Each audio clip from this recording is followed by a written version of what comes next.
Hey everybody, welcome to the Cheerful Ghost Roundtable. The Cheerful Ghost Roundtable is an open discussion with people from the Cheerful Ghost community about awesome stuff in video games, brought to you by cheerfulghost.com. And like every episode, we're going to start things off by talking a little bit about what we've been playing and what we're watching. I'm going to kick things over to everyone's favorite Travis, to talk a little bit about what he's been playing and what he's watching. Travis, what you got? I haven't been playing a ton, but with the new Fallout 4 DLC that's come out, I've gone through those, but we'll talk about those more later. As for what I've been watching, my wife and I just finished up binging, I can't remember the show, Alias, a few days back, which is a lot of fun, a lot of crazy spy stuff, but not super great.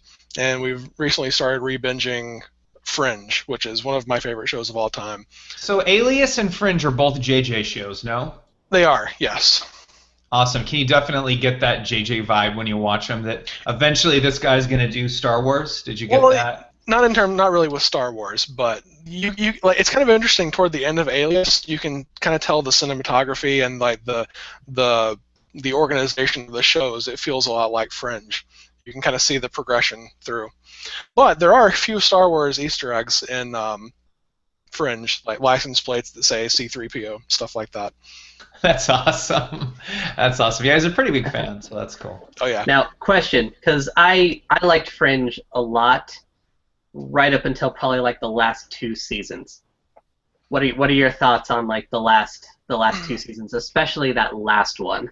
I liked them both, but the first three are definitely better than the last two. Season 4, spoiler alert for a show that's like 8 years old at this point, probably. No, it's not that old. But anyway, Peter kind of gets zapped out of existence and then comes back at the beginning of Season 4, but nobody remembers him. And that just totally broke the flow of the show, and it took them at least halfway through the season to get back to the swing of things. And then Season 5, they jump forward, 30 years into the future all of a sudden? And something like that, yeah. Everything's different, and I think if they had time, had a couple more seasons to flesh that out and tell the story up to that, it would have been much better, but they had to finish up the story they wanted to tell in 13 episodes, so we kind of suffered for that. Yeah, I agree. I like you, I loved the first 3 seasons, but yeah, with the Peter being zapped out of existence thing, it threw a wrench into the whole plan for the show, and just, I don't know, I couldn't get back into it after that. Yeah. A lot of people had that problem. White Boy Slim, what you been watching, what you been playing? What I've been watching is Bob's Burgers on Netflix. It is a weird show, but it is hilarious. As for what I've been playing, still going through Fallout 4 here and there, and I've also still been rocking Stardew Valley. I just completed the community center, and so now my next big goal is to get my character married. Woo!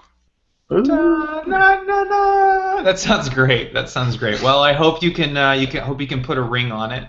That sounds really good. So I've been playing and watching a lot of stuff, so I'm going to try to grind through it as quickly as possible. Of course, Fallout 4, I didn't mention at the top of the thing, but we're going to be doing an episode about Fallout 4. So, and this is the episode we're going to be talking a little bit about it. So,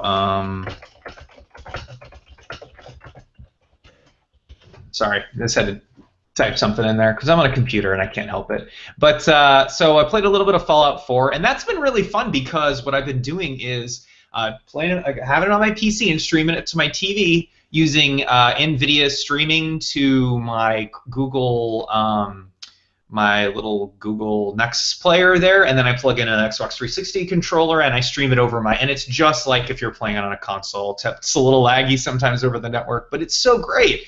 Fallout 4 is so much fun to play with the controller and to play for my PC, so it's really great to be able to play it in 2 places.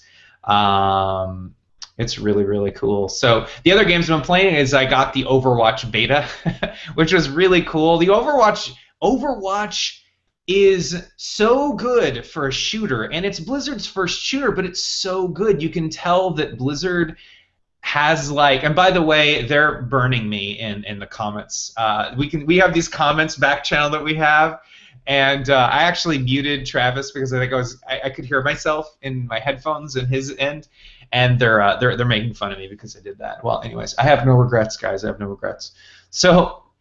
Overwatch is great. Like, Blizzard King of the PC, the game is so smooth. It's so, like, I get in and I sort of played through the tutorial missions and I started up with just playing with some bots, and it's so good. The game is so polished. It's a lot of fun. I'm not a huge fan of... It's not censorship. You can unmute yourself. These guys are all complaining. Oh my God! I just didn't want to hear the echo. I didn't want to hear. They're all saying that I'm censoring them. I am not. This is not censorship. All right, all right. Anyways, it's so good, and they're so great at making such a polished experience. It's so good. And I was actually originally not going to buy it because I don't like.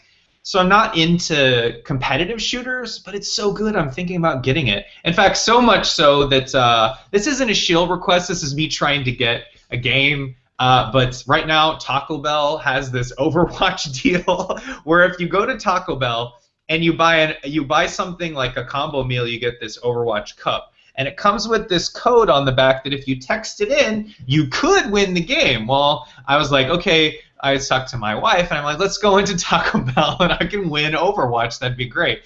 Got 2 drinks. Could you hold that code up to the camera again for me real quick? Yeah, I can because it's not a winner, actually. It was white guy disappointment tears was what that was. But I really like the cup. I think it's kind of cool. It's kind of a collectible cup. Anyway, so I'm gonna go back, try to win. I guess you don't even have to actually buy anything to win. But yeah, it was cool. So I'm hoping to win that. I might buy it. I don't know. It looks like it's a fun game, but it's like all of our problems. We don't need more games to play. We got plenty, So I just noticed in Steam that Card Hunter is available. A couple years ago on the site, people were talking a lot about it. Script and Captain Curry, who used to actually be one of our be on the show, and they loved Card Hunter and they played it in the browser. Well, it's got a Mac and a PC client, and I decided to play it because it's a free game, and oh my God, it's fun! Card Hunter, and I kind of want to do a review of it or a video stream of it, but it's essentially like if you ever played the old Dungeon Quest game on board game. It's kind of like that, and it's like a proper, it feels like a proper board game, tiles, and you move around, and then you get cards, and you can use your cards to move around, you can use them to attack and stuff, so it feels like a proper board game, and you can play it with your friends. It's a D&D styled game, so it's like Knights of Pen and Paper beats... Yeah, like Dungeon Quest. It feels like Dungeon Quest 2, essentially, and it's so much fun, and it's free. You can buy a monthly subscription for extra stuff. You can do this do this and that, but I haven't found a reason to pay for it so far, which is awesome. I've also been playing, and you might have noticed on the site, I've been doing more videos on the site, and I've been doing game stream videos of Final Fantasy 6/3, depending on whenever you played it on the Super Nintendo. And I picked the Game Boy Advance version because it's a more complete version. It's got some extra stuff. It's sort of a better translation, although it removes some of the charm of the original translation. Instead of saying son of a submariner, Kefka, he says son of a sandworm. So there's some changes and some difference kind of stuff. There is some added censorship. So if we all remember in the original Super Nintendo version, when Cells is being interrogated, she gets sucker punched by one of the guards. In the Game Boy Advance version, she's just taunted. So I don't know how people feel about sort of censorship or whatever. I think the original game was good, but I can understand why they made some of the changes. And so I'm playing the original Game Boy Advance game with a mod for adding the Super Nintendo sound effects and music. The Game Boy Advance version is just like the Super Nintendo version with a wider aspect ratio, except the audio really suffers. You can totally tell that it's not the Super Nintendo audio, and so I really like... I am not pro-censorship.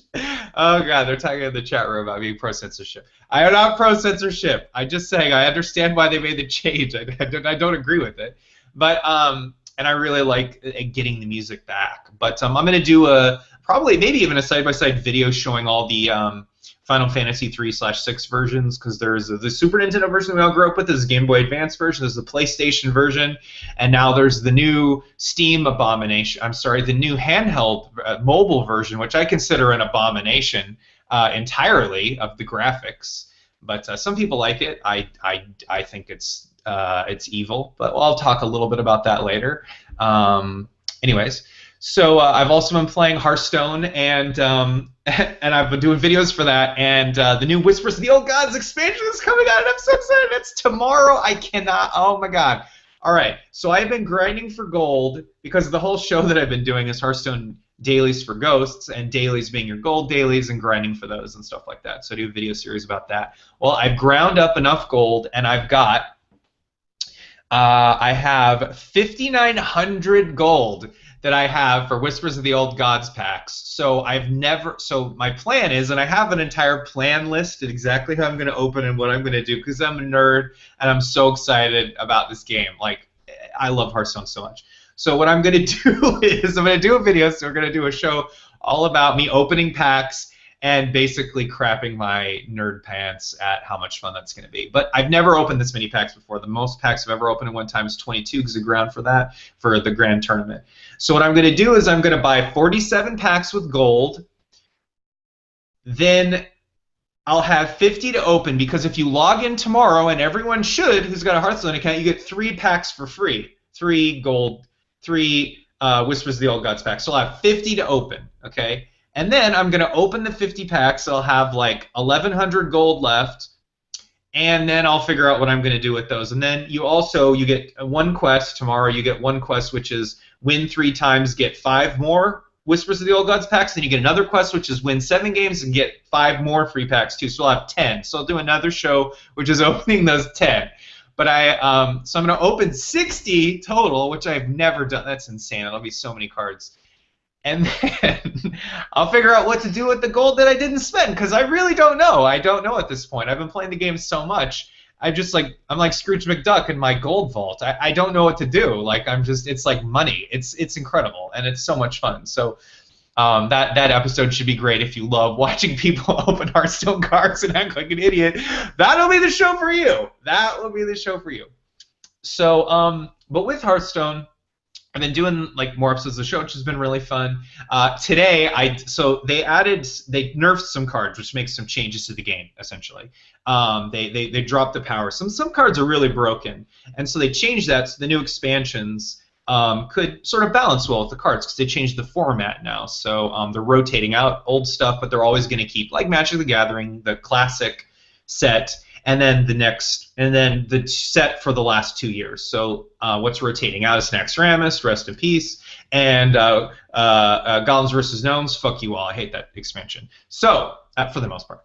So especially Dr. Boom, Rotten Hell Boom. And I did a video where I talked about the top cards that I was happy to see go on Dr. Boom, Rotten Hell. All right. So so from all the cards that I could dust that were being nerfed, you get full dust value for the cards, which is crazy, crazy amount of dust. So I went from like 40 dust to crap for disenchanting these nerfed cards. I have 1,620 now. I can craft a legendary. I've never had that much dust in my life. That's an insane amount of dust. So it's like, well, what legendary should I craft? I have no idea. I really don't know. And then after all these new cards, I'm going to dust all the extras, and I'll probably have crazy like 3,000 dust or something. I don't even know. It's basically it's incredible. And I'm a free-to-play player, so this is like, you know. So wait, let me get this straight. Yeah. You like Hearthstone? Just a little. Just a little bit. So you think it's a pretty good game? Yeah, I dig it a lot. Oh, okay. All right. Yeah, cool. It's good. It's good. It's like Magic, but you don't have to buy shit, which is awesome. So lately in Hearthstone, I've been changing around my strategy a bit, because it's a really strategic game. You have to focus on it. What I've been really focusing on lately is trying to make better trades. I've had kind of a YOLO attitude when playing the game, which is I like to like do this crazy stuff and go for these really epic wins. But I find that it's better to make more strategic choices and trade conservatively, so you can like actually win more. And I think it's been working out really well. Just basic, yeah. So that's been something that's been really been something fun to do. So I've been doing that. So Travis is turning on the Draw app, and I want to turn it off now, and I don't know sorry, how to... I didn't mean to do that. Oh, okay. How do I turn this S off? This is really distracting. All right, where is it? Okay. Yeah, I don't see it on. I clicked it on accident, but I don't know. Sorry. It's okay. I hate you. It's fine. All right. So, and that's been really, really good. And what I've been watching lately, and I'll just sum this up really quick, is I watched The Hateful Eight. It was really great. Wow, Quentin Tarantino's next movie, so awesome. I also, it's so different than I expected. I was going to talk more about it, but we're sort of running out of time here. And then I recently watched, because I bought The Force Awakens, and there's a review on the site about the Blu-ray that I got, and I recently watched that again with Return of the Jedi. So we started with Return of the Jedi, and then we watched The Force Awakens. Because I wanted to see, okay, well, how does the movies flow in together? What 6 to 7, like, how does it work? Does it stylistically feel similar?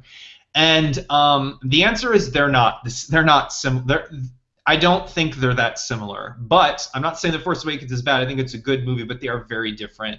I think the original trilogy does feel different to me, but that doesn't mean that the new movies are bad. I think there are just some really obvious differences in The Force Awakens and Jedi. First off, the old movies look old. They look like old movies, which is great. The charm of the old is good. You watch The Force Awakens, it's so clean. The digital effects are... You can tell they're digital effects. You can tell that it's just a lot cleaner of a time. It's a lot cleaner of a film. The old movies feel dingy and gritty because of the film and just the way that they were done. So I think that... and then this is different. The actors were different. I think the characters were different back then. Han Solo back then is different than Han Solo now, which is good. It makes sense. Like, that's that progression. But I'm not saying, again, it's not bad, but they just seem different to me. In the same universe, for sure, I thought they were a little bit more feelings-wise just better, but I watched them recently, and I think they are different, which is fine. Again, it's all good. But it was really fun to watch them again, and back-to-back. I don't think The Force Awakens breaks anything from the original. I think all my original sort of quips about that still hold for now. But it's still a fantastic movie, and JJ knows how to make a crowd pleaser for sure. Can't wait for episode 8. So that's what I've been playing and what I've been watching. So let's get into some video game news. 2 things that came out today that I'm really stoked about. The first one is Borderlands 3. So out of PAX East, there has been some news from Gearbox that right after Battleborn launches, they're going to go right into work on Borderlands 3. They're not entirely sure what that's going to look like. They've got some ideas, but they know they're going to make it. And my God, that's going to make them $1 bajillion. Travis, do you care about Borderlands 3? Is that going to be cool for you? Oh yeah.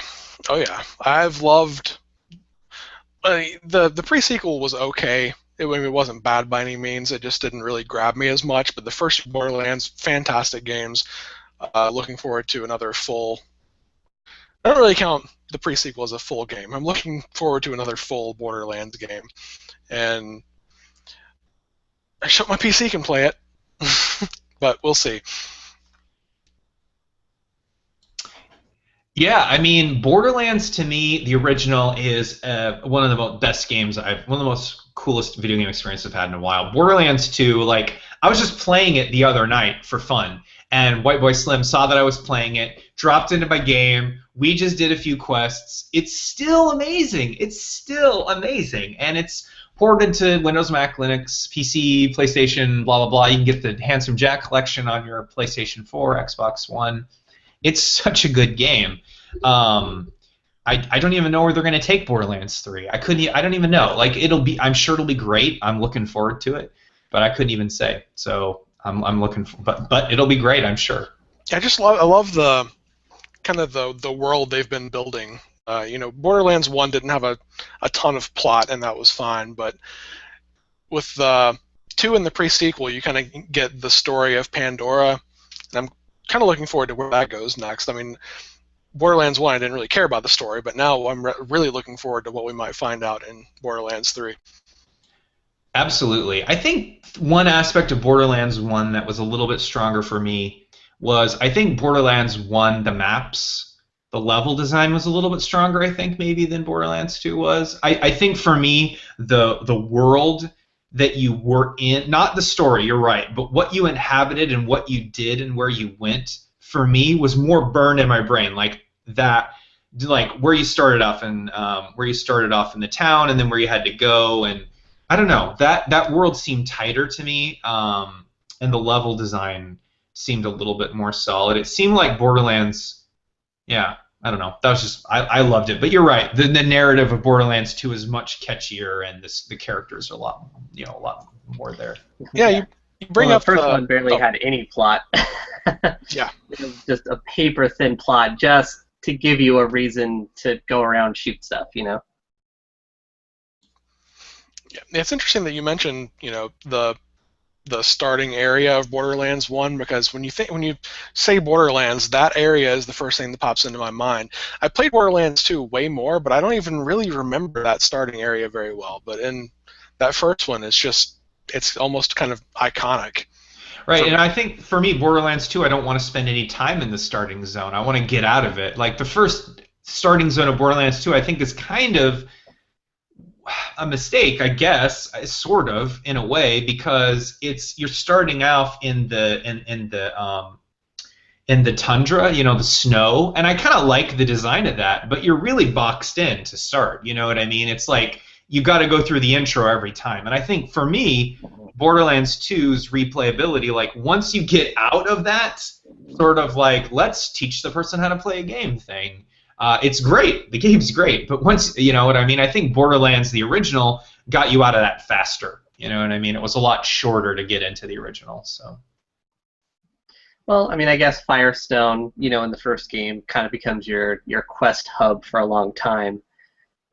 So right off the bat, you're kind of dropped into like your first hub area, whereas in Borderlands 2, you have several missions before you get to Sanctuary, which becomes then your quest hub for the rest of the game. So I guess I could kind of see that, and yeah, the beginning area of Borderlands 2 feels very separated from the rest of the game, because once you've left it, you don't ever really go back. You just go back to Sanctuary. Whereas with Firestone, you had kind of, at least for a while, some incentive to kind of stick around and, go back to it periodically. So I could kind of see that. Right, absolutely. So I'm stoked for Borderlands 3. They're gonna make $1 bajillion from it. So, yeah, Gearbox. It's surprising that they weren't doing it alongside Battleborn, because Battleborn's it's kind of like collectible digital card games. Now everyone's doing a digital card game. I just heard about a new one today that's in beta.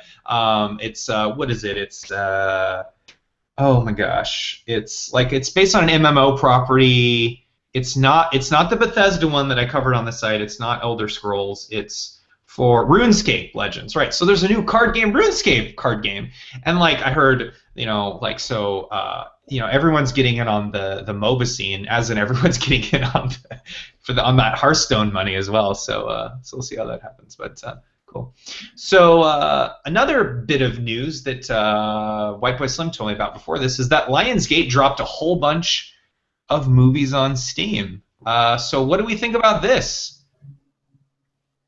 I think it's pretty awesome that you can rent a movie through Steam now. We were looking through it, and it didn't look like any of the scrolling through it right now. Yeah, when we were looking through these, it didn't look like you could really buy any of them except for the Leprechaun movies. Right, because if you wanted all of the movies, you could get them. So, for instance, let's go to a movie. Let's do Kick-Ass. That was great. So was Dread. That was amazing. So you got Kick-Ass here. It's in the typical Steam interface. Dave is a high school student and comic book fan who has a few nerdy friends. His life is completely underwhelming until one day he makes the simple decision to become a superhero even though he has no powers or training. And it's a 48-hour rental, and it's $4. You can't buy it. There's no refunds for this. I guess you don't get a rental refund even if you don't like it. And there are no reviews because I guess no one's rented it yet.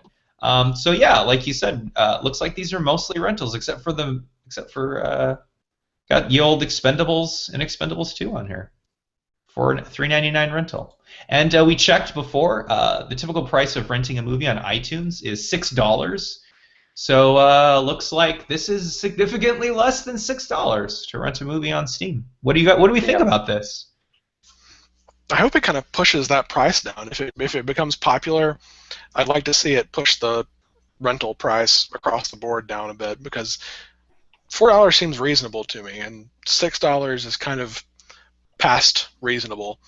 So that would be nice. I'm assuming that this is partially to try to get more features that a lot of consoles have for the Steam box, or Steam machines. I'm still calling them Steam boxes. I probably never will stop. But anyway, you know, you go on your PS3, PS4, you can rent a movie from the PlayStation Store.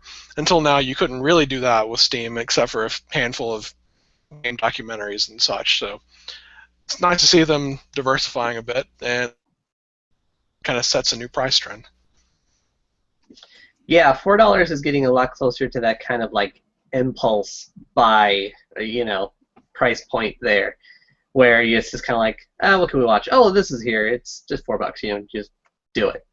$6. I know it's only $2, and maybe I think that's just because I'm super cheap, but that's, I don't know. That seems like kind of a lot just to rent, when half the time you can, if you can find a deal or something, you can buy a movie for 10, and then you own it. Yeah. Even if it sucks, you at least own it. You can give it out to other people or something. But yeah, I don't know. In all seriousness, I have not rented a movie in years. I actually can't even think of the last time I've rented a movie. So I don't know, but if they start putting out cheap movies to rent on Steam, that could get me to rent again. Yeah, I think the process. I'm with you guys. I used to rent. I used to be a Blockbuster junkie, a Blockbuster movie rental junkie. You know what I mean? Like, we went there all the time because I love watching movies.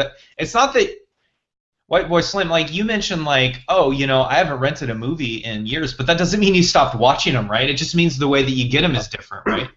Yeah, no, I get them through Netflix and Hulu and Amazon Prime, and even on the PlayStation 3 that I have hooked up to my TV here is they have a Cracked on there. Or is it Cracked? What's the Sony Crackle? I think it is. Crackle? Yeah, Crackle, which has a pretty abysmal selection, but every once in a while there's something in there worth watching. And that's free. So I get my movies through other means now, through subscription services, rather than actually going out and renting a movie. Yeah, absolutely, and I think that movie rental prices should be going down. I think that we're in a world where, like, look, it's digital bits, right? Yeah. So for me, it's like I've got access to so much awesome stuff now. It's like if your movie costs $6 to rent, and I kind of care, don't really care, I just won't watch it. Like, there's so much great stuff on Netflix, and I got so many video games. Like, I don't need to compete with your, like, just make it reasonable. It's weird. $6 for a rental? Is this 1994? I mean, I just don't get that. You know what I mean? It seems weird. It's like, I guess for a VHS tape, you could get me to give you $6 for a rental, but we're not there anymore. So, maybe make it a little cheaper. Is that I don't know. I like that Steam's doing it, Travis. I agree. I think this is to keep their Steam box compatible, but I also think that it's it's an interesting prospect for sure. So we're going to head right into our full game review. We don't do a lot of these shows, but in this episode what we're going to be doing is talking about Fallout 4. Fallout 4 is the AAA game, still pretty new, from Bethesda, which is the follow-up to Fallout 3. Basically, you're a person. You can choose what kind of person you are. In a alternate reality, who's just living the life in the house, got the partner, got your kid, you're just hanging out in your house, and one day someone comes a knocking at the door, and hilarity ensues after that. Like all Fallout games, this features vaults and a post-apocalyptic wasteland and all of that. And I want everyone to know that this is going to be a spoiler-tastic discussion, so if you don't want the game spoiled, you really should just stop and come back after you've played Fallout 4. Just understand that we're going to be spoiling it. And just so you all understand, I don't know how this game ends. I didn't finish it. Okay? Travis does. Okay? I have not finished this game. Neither has White Boy Slim. So If No, and you're I would also like to point out I've invested. I'm looking at Steam right now. 137 hours into this game. So Right. while I haven't beaten it, right. I think I'm probably pretty good to talk about it. Yeah, at this exactly. point. So it's gonna spoil it for me. Okay, it's gonna spoil it for me. So anyways, it's totally cool because the game Fallout 4 isn't really about like knowing where the story is going. I think it's about the journey clearly because it's an open world game. The journey, it's not where you end up. It's how you end up there and the crazy stories and stuff like that. So so I'll just continue with my description. So you in Fallout 4, you have someone knock at the door who gives you a Vault Tech guide and talks to you about Vault Tech, and you get it, and he tells you that you've been selected to go to a Fallout shelter in case the end of the world happens. Well, just as luck would have it, that night, the S hits the F, and you run in one of the really amazing starting scenes. You run from your house all the way up to the Fallout Vault. What is it? Vault 11, I think, is what it is in this game. Vault 11. Vault 111. There we are. Vault 111. Travis's amazing jumpsuit. He basically just got out of the shelter a little while ago. You go into 111 and you go down, and then the nukes are flying and it's crazy. Now, what I expected to happen next sort of didn't. Because when you get in there, I was expecting it to be like Fallout 3, which is incredible, by the way. And let's spoil Fallout 3 too, by the way. In Fallout 3, it's awesome. You spend a lot of time in the beginning of the vault, hanging out as a kid, growing up, shooting things with a BB gun, shooting rad roaches with a BB gun. It's really fun. I expected the same thing, but that's not really true. That you're not in the intro for this game very long, actually, and then you're kicked out in the wasteland. But the hook of the story is as follows: when you're in, basically, you are put into a cryo tube. And you're frozen, and it's kind of a shenanigans. Like, you didn't know that was what's going to happen. You didn't know you were going to get tossed in a cryo tube. You get put in a cryo tube. Your wife and your son are put into a cryo tube. You wake up. You don't know when you wake up, and someone is opening your wife and son's cryo tube, and you can see them because you're awake. They steal your son, and they kill your wife or your husband, depending on who you are, and they skedaddle. Someone basically gives the old F you to you as you're in your thing. You can't do anything about it. They refreeze you, and then just like I think it was a glitch or something, just turns you back on. Like some system goes out, and you basically wake up. Everyone else is toast, including your wife. And you basically are on a quest to find your son. So that's basically where the game starts, and I would say, as for and we'll talk a little bit about, and what we're going to talk about next is our overall impressions with the game, but I would say for me, the first 10 hours of the game is some of the most fun I've had in a long time playing a game. It's incredible. The pacing is incredible. You get power armor right away. The weapons are right. You're not in the intro for too long. I think it's just superb. It's absolutely brilliant game design. So yeah, let's get what other people are thinking. White Boy Slim, what about your overall impressions with Fallout 4? I kind of forgot about that whole business about your son being kidnapped. I thought this game was about my rise to power as I become the general of the Minutemen, and also a comic book superhero in Good Neighbor. But yeah, I guess there was that little side plot about the son there, or something like that. Yeah, you don't have to do any of the main quests at all in Fallout 4. Yeah. So this game, no, I've gotten so addicted to this game for quite a while, as you can tell, because I've sunk 130 some odd hours into it, and I'm still going strong on it. At least until Stardew Valley came out, and then I've been spending a lot of time playing that. But no, it's great, and I know a lot of people don't like the new leveling up system. They like the version from Fallout 3 a lot better, but I like the one from Fallout 4 better. I think it's a lot more intuitive. I like that from the get-go you can see what all the perks are, and you can kind of plan how your build is going to go, as you develop your character. I do kind of wish that they'd show you what that perk chart looks like before you pick all your stats. I think that would have been helpful. But No, I think they've really dialed in on a lot of the aspects that Fallout 3 wasn't so great as. Like, the VATS is great, but I thought Fallout 3 kind of sucked when you were trying to play it as a first-person shooter. But I think that, the shooter aspects of Fallout 3 were terrible. In this game, you could play it in shooter mode if you want.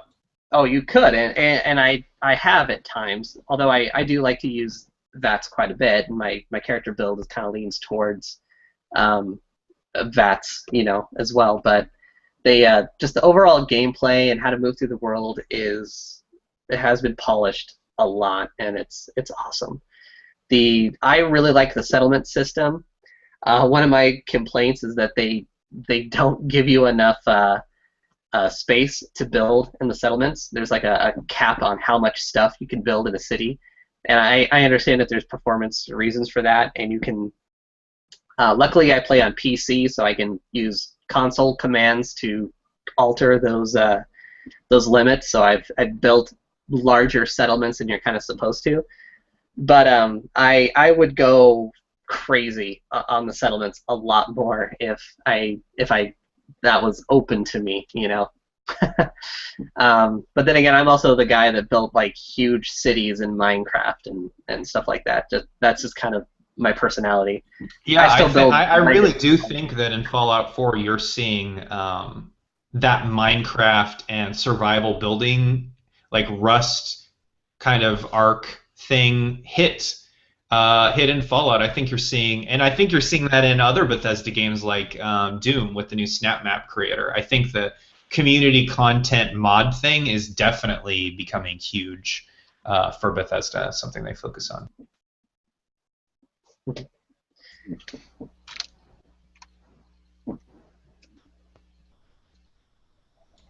Anything else with that, White Boy Slim?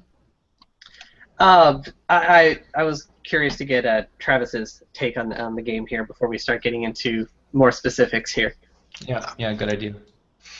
Yeah, as you might tell by what I'm wearing, I'm a pretty big fan of the game.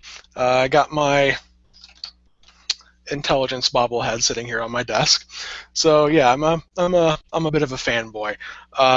It's got pros and cons, but overall, it's a great game. I think I did literally everything you can do in the game at this point, with the exception of some of the stuff in the newer expansion or newer DLC that I haven't had a ton of time to get around to. But overall, yeah, I think it's great. I don't think it'll be as replayable as the past games, 3 in New Vegas, and we'll get to that a little more later. But like Tim said, the settlements are amazing.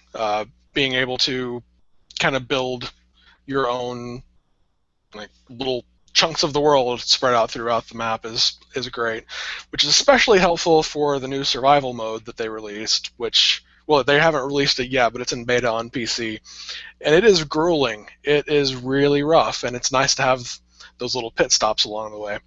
I haven't played a ton of that yet. I've only put about 10 hours into it, but it's rough.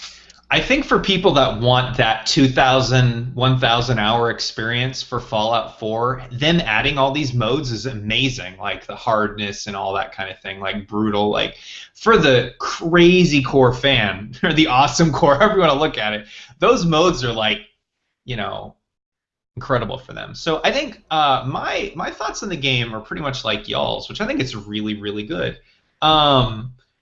It's a way more streamlined experience this time around, and I think that, like Travis said, it has pros and cons. I think one of the pros to Fallout 4 being a more streamlined experience, and taking out some of the elements from previous games and making it more accessible, is that I'm a software engineer, and so I work with other software engineers, and it's a pretty eclectic mix of folk, and some of them aren't gamers.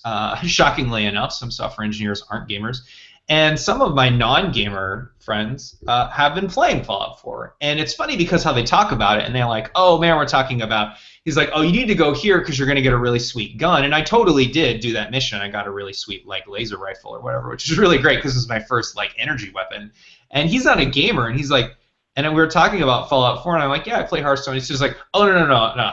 I don't play games. I just have Fallout 4 because it's accessible. Like, I'm not a gamer.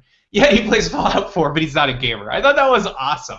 And I think that Bethesda really, and it was this, I think it was like maybe one of his first, games like this. And I think that is a testament to how Bethesda is now thinking about designing games. I think a lot of people were really critical of Fallout 4, and they're like, look, this isn't like New Vegas. This sucks. It's not like Fallout 3. It sucks. Like, there's no role-playing options. You got less stuff. There's less things to do, et cetera, et cetera. Like, it's not as deep. It's not a role-playing game. Like, what you say doesn't actually matter. The dialogue trees have no bearing on the game, although that's not entirely true. I've definitely said stuff and had Piper be like, she judges you or whatever, and it's like, okay, well, I guess things do have a benefit. Thanks, meme culture, for getting it wrong, because I thought it didn't matter. And it actually does, so they're wrong. It doesn't matter as much, maybe, as they'd want. So I think it's good. Like, it's good to have a game that other people can enjoy, but maybe it sucks to have less, customizable options. But then again, making this game a shooter makes it more fun, as far as I'm concerned, because VATS 24/7 isn't as cool as VATS when you need, shooting when you need, or when you want, basically. I think that's really cool. I think it's cool to do both. So again, like I said, the first 10 hours of this game is so great. For me, after about 20-ish hours, I was like, kind of like, because I was doing what you typically do in a Fallout game, or a game where like you can do anything you want. I was like, oh, I'm going to do this bit of the story, but I don't really want to do too much of the main story to start. I just want to kind of run around the world and do all this craziness. I think that kind of hurt me a little bit in the long run, because I was getting to a point where it's like, what am I doing? I'm just like doing stuff. And it's fun, but maybe I'm not the gamer that I was 8 years ago. When a game where it's like the sandbox, if this game came out when I was a kid, this would be my new religion, essentially, as a kid. Like, I would have everything. I would be bowing down to this game. Kids will love this game, well, if they're old enough to play it, because it's incredible. It's a game you can just get into. It's like so deep and so rich. But for me now, as a gamer who's getting older, got a kid on the way, that's why I love Hearthstone so much. Just play it for a couple minutes a day. But this game, kind of have to sit down and kind of have to spend some time playing it. So I think for me, focusing on that main story, like saving your son, getting back into the seat. And so recently I got back into it, and I've been playing it on my couch, streaming it, and I got back into the main story, and it's good. I really like having it. I met up with Nick Valentine. We'll probably talk more about him later. And continuing on with the story, and that's been really good. Like I say, 8 years ago, or whatever, however long ago Fallout 3 came out, I loved doing everything, and I went around and I got all the citizens like Travis. I did everything you could do. But now I kind of like to have a directed kind of thing. But it's also fun just to kind of go off the beaten path as well. The game's really good. And I got the DLC, and someday I might play everything, just a little bit at a time, which is great to have games like that. It's fun to have an experience you can keep coming back to that you know is good. You know, it's going to be fun. So it's really great. I think it's a good game, but I think, yeah, if Fallout 5 came out tomorrow, I probably would stick with this one, because this is more than enough game. If Obsidian or whoever did Fallout New Vegas is able to do another New Vegas treatment of 4, I probably would hold off on that one too, because I'm still playing this. But a lot of people kind of want that sort of treatment. And if I was Bethesda, why the hell not? You know, you got the engine. Why not keep milking that? Anyways, so let's move on. So I want to talk about some of our critiques about the game. We've sort of talked about them. I sort of talked about mine. Curious, Travis, what are some critiques that you have about Fallout 4? Some of the things that maybe didn't land so well for you. You mentioned some of the common ones, and the common ones are common because they make good points usually. The lack of choices, you know, there are some choices you can make that have impact, but a lot of times the impact isn't really significant. The new dialogue wheel, where you have 4 choices of what you can say, it's kind of limiting. Like back in Fallout 3 and New Vegas, you sometimes have a big list of things you could say and get like specific information you're looking for and just tell people off or whatever. But now it seems like you've got like the yes option, the sarcastic yes option, the give me more information option, and the no but yes anyway option a lot of times, because you'll say no to somebody and they'll pretend you said yes anyway and just make some offhanded comment beforehand. But that's what I meant when I said that the replayability might not be so high. The differences between the 4 possible endings are really kind of slim, and you know, may have made a mistake in doing it this way. I made a hard save before the cutoff point and then played all 4 endings, kind of one right after the other. Oh, nice. So how far between like those 4 endings can you save it to get different? And like, is it like 5 minutes away or 10 minutes away or? No, it's a few, like, I want to say like 5 or 6 quests for either faction. Oh wow. Okay. Okay. It's about like it's a couple hours or at least. So you have to make a choice at some point in the game, essentially towards the end, right? To make a choice. Is that what you're saying? Yeah, you've got like the Institute, the Minutemen. Blue Institute. Yeah, the Brotherhood of Steel and the Railroad, and like if you go with the Brotherhood of Steel, for instance, you've got to like wipe out the Railroad. If you go with the Railroad and the Institute. If you go with the Railroad, you've got to wipe out the Institute and the Brotherhood. The Minutemen are kind of the best option in terms of who you keep alive, because with them you only have to wipe out the Institute. And if you're evil, you can go with the Institute, I guess. They kind of try to make it a little bit gray, but they don't really pull that off very well. Like they want you to think you're making a choice between gray things, but gray areas. But really, the Institute, they're kind of terrible. Even though you're okay, huge. But isn't that good though? That's good, right? So it's good that you can pick a horrible choice, because that was like in Fallout 3, like. Some people, I never did this, although I want to replay it and play bad, you could nuke Megaton, right? And that was the evil option, right? Is there a nuke Megaton option in Fallout 4? Haven't seen one yet. Not really. I mean, if you choose one of the 3 that isn't the Institute, you end up blowing up the Institute, but that's not really the bad option. That's just the blow up people option. But, this is huge spoiler territory, so... Just so you know. That's fine. Go ahead. Tim, have you made it to the Institute? Hold on, I'm going to cover my ears. Oh wait, this doesn't work with headphones. I think my quest is to go to the Institute right now. Okay. You know, after I had done a bunch of side quests, I decided like, okay, you know, I got to buckle down and get to like the main storyline, and then Automata dropped, and then I was like, okay, maybe I'll just go check out the expansion. And then, you know, like 5 hours later, I'm just sitting there tinkering with robots, you know. So. Yep, I know what you mean.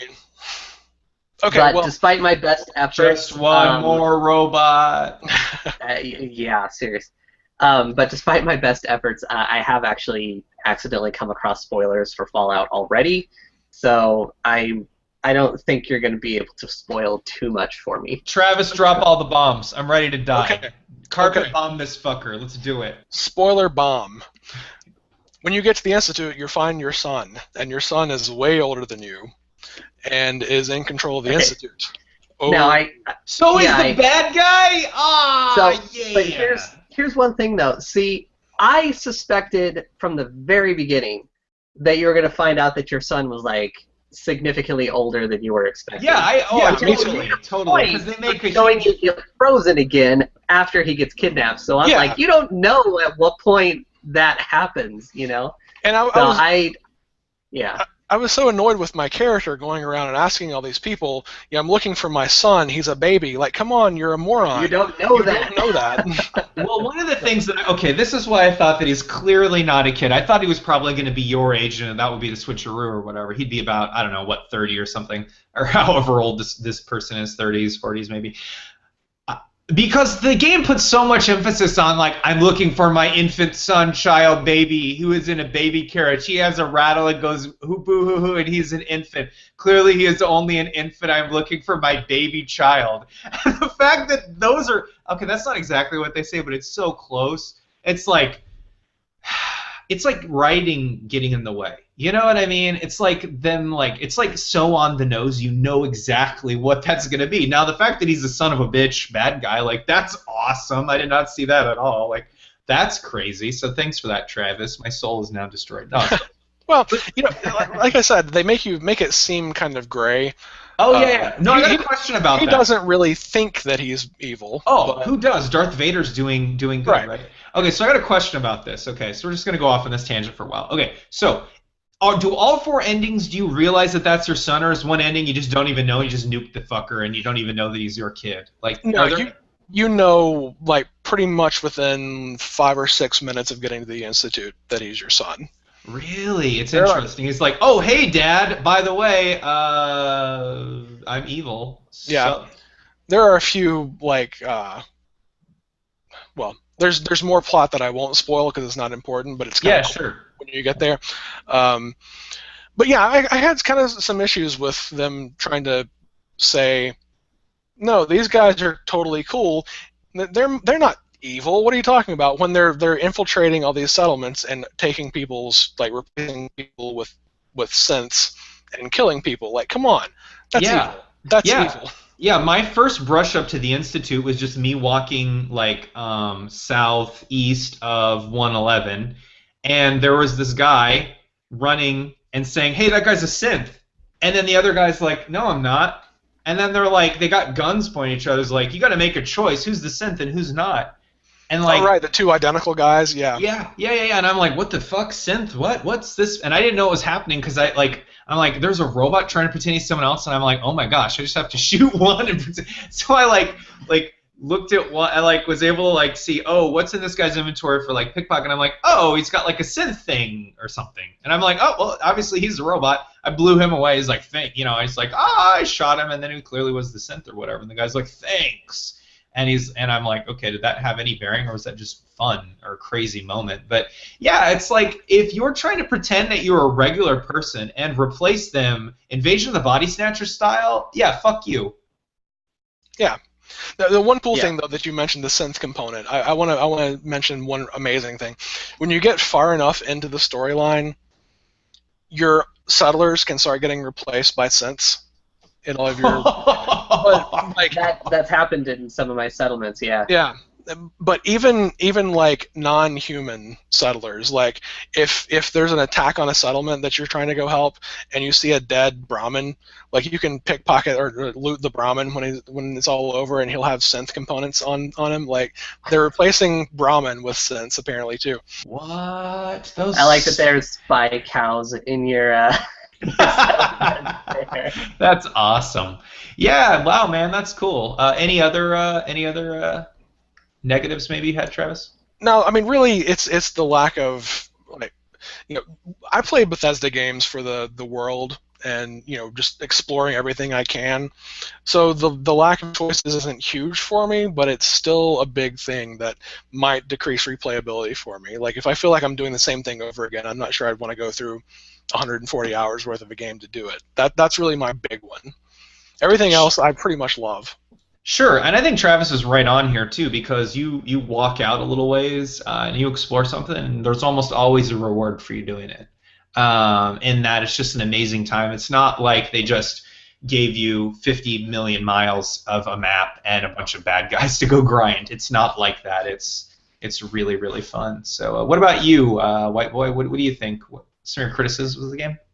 Well, I one thing that's kind of a bummer is I noticed that, and I know a lot of people complain about this too, is there's not very many skill checks like there were in the previous Fallout games. Outside of like lockpicking and hacking, like there's really no skills that you need to grind to get through situations. Having a higher or lower intelligence usually won't trigger different, dialogue options, or if you have like high or low charisma, it doesn't really affect your options. There are some charisma checks, but that's not like it opens up a new branch to you. It just, you know that there's a charisma check there, and the higher your charisma, the more likely you are to get it. But so like you can't play a character who's like really strong and just like intimidate people or something, although there is an intimidate perk. But just in general, there's outside of like a few perks, there's really no like different play styles, based on your stats. There's no stat checks or right. You got to shoot things up to progress, basically. Yeah. Let's see. Also, and this is a very minor gripe, I'm kind of annoyed with the armor system. Mainly that it is like impossible to have a character who is both well armored and looks nice. Yep. Like, Yep. My guy looks like a garbage. He looks all like a the armor garbage truck. looks ugly as hell, or Yep. you've got to like mix and match weird pieces so that you can have a ballistic weave undershirt with the best, armor over it, Ballistic there's weave only is basically all I use. I don't even put anything over it. I've leveled up the ballistic weave. There's like 2 or 3 levels of ballistic weave, right? Am I misremembering that? I believe there's 4. Okay, yeah. I leveled that up all the way, and I really haven't seen the need to put anything else over that in the higher levels anyway. It's pretty badass. You get your snazzy suit with super armor rating. Yeah, but they also give you like stuff that looks awesome, like Kellogg's armor or the Minutemen General or the Silver Shroud gear, which you can sort of upgrade the Silver Shroud gear. But when you like pair up these like cool outfits up against the stuff that you can ballistic weave and then also wear regular armor over, there's no comparing them at all. So we're talking about the Silver Shroud. Did you take the Silver Shroud gear to the Automatron stuff? I keep that gear on my person at all times now. It's really nice that you have some dialogue options where you can pretend to be the Silver Shroud when you're talking to the mechanist. Nice. It's great. Yeah, I'll make sure I'm wearing it when I'm doing those missions. Yeah, that was much. But by the way, the Silver Shroud thing was like one of my favorite side quests. Like that was hilarious. Favorite, and that's my favorite side quest in any of the Fallout games. It's great. Yeah, Travis, especially when you make your character role play as the Silver Shroud. That's cool. I haven't played that one, but I remember you mentioning that, Travis. So as we wrap things up here, let's finish off talking a little bit about the DLC. Travis, I'm going to have you sort of end this one, and you can sort of like you and White Wisdom can talk a little bit about this because I haven't actually played too much of the DLC, but let's talk a little bit about Automatron, Wasteland Workshop, and then the upcoming Far Harbor. Yeah, we talked a bit about Automatron. Basically, the Mechanist, which you may remember from seeing Silver Shroud comics throughout the Wasteland, or the Commonwealth, or from a side quest in Fallout 3, shows up in the Commonwealth trying to help, but sending robots out that end up killing people, and you've got to go stop them. It's a lot of fun. It's a great set of quests, and you can also build robots to patrol your settlements. It adds a lot of great stuff. You can upgrade Curie if you haven't changed her into a synth, and you can upgrade Codsworth with stuff as well. Wasteland Workshop came out a month later, and there's no quests. It's a few achievements that you can get, and it's got basically just more stuff you can build. You can build traps to catch animals, and you can have people fighting in the pit against them. But mostly it's just add-on items, kind of small DLC, getting ready for the big one, coming sometime in May, Far Harbor. Bethesda said that this is the biggest expansion they've ever made, which is saying something because if you ever played Oblivion, the Shivering Isles expansion pack was huge and amazing, and they said that this is bigger landmass and more quests to complete within it. So that's a lot. That's huge. I probably spent like 25 hours in the Shivering Isles alone in Oblivion. So this is a beefy one. I'm really looking forward to it. Yeah, it looks great. I hope it looks like a little bit darker and a more nautical themed. Maybe there's a kraken in it or something. So I hope that looks really fun. That looks really, really great. So awesome. So thanks for watching this episode of the Cheerful Ghost Roundtable. The Cheerful Ghost Roundtable is an open discussion with people from the Cheerful Ghost community about awesome stuff in video games, brought to you by cheerfulghost.com. And as we wrap things up, we're going to talk a little bit about where people can find more of our work online. White Boy Slim, where can people find you online? Sorry, I had somebody just come in and start stealing stuff off my shelf here. You can find me on Twitter at whiteboyslim.com or at tripleghost.com/whiteboyslim. Travis. Tim, I think you just said that your Twitter handle was whiteboyslim.com, but that's okay. It's .com. You can find me here, and all my other stuff is there. cheerfulghost.com/Travis. And you can find me at cheerfulghost.com/JDodson, and you can find all my other stuff there as well, including my Twitter and a bunch of other stuff as well, including my StarCraft 2 public profile and my Diablo 3 public profile, where you can look at all the characters that I have, including Snuggy Bunny twice. Snuggy Bunny. Snuggy Bunny! Anyways, so I want to thank everyone for watching this episode of the Cheerful Ghost Roundtable. We'll see you next time. Peace.